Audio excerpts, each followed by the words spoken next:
some movies you can tell as you're watching it that it's a true story. And yeah, I know it says right here that the Courier is a true story and it's based on true events and all that kind of stuff.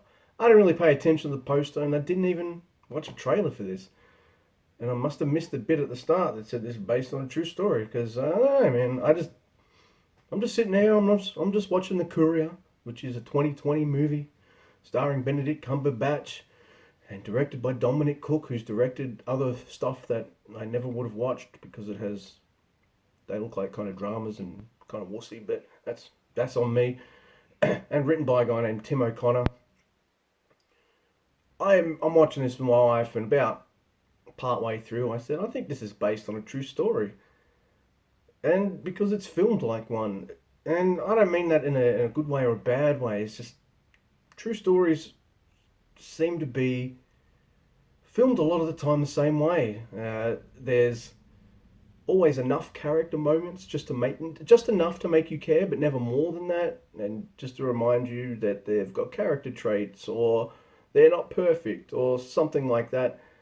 And then it kind of jumps around with history without dwelling on things too much.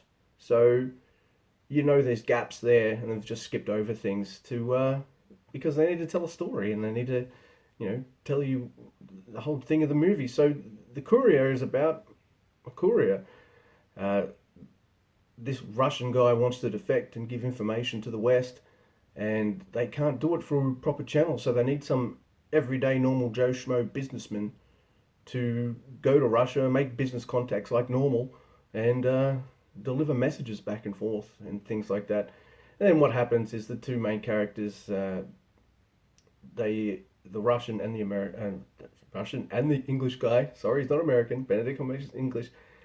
And then their friendship develops and all this kind of stuff, which progresses throughout the movie. This is the interesting part of history I didn't really know. It does kind of reference real life events like the Cuban Missile Crisis and things like that. Well, how was that information found out and discovered and all that kind of stuff? And this movie plays a part in that. It's well acted. I really liked everyone in it. You've got Benedict Cumberbatch as the main character, Gravel, and you've got Mirab Ninzi, I hope I pronounced your name right, as Pentakovsky, the Russian who wants to defect. And the movie it might not dwell on things too much, so it relies on true historical things and the plot of the movie to kind of suck you in.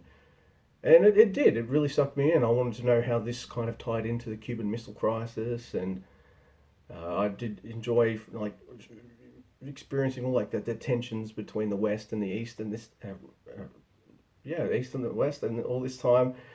It was very Cold War era, and I would say the movie is kind of solid, bit workmanlike, but it never really puts a step wrong. But it doesn't do too much right.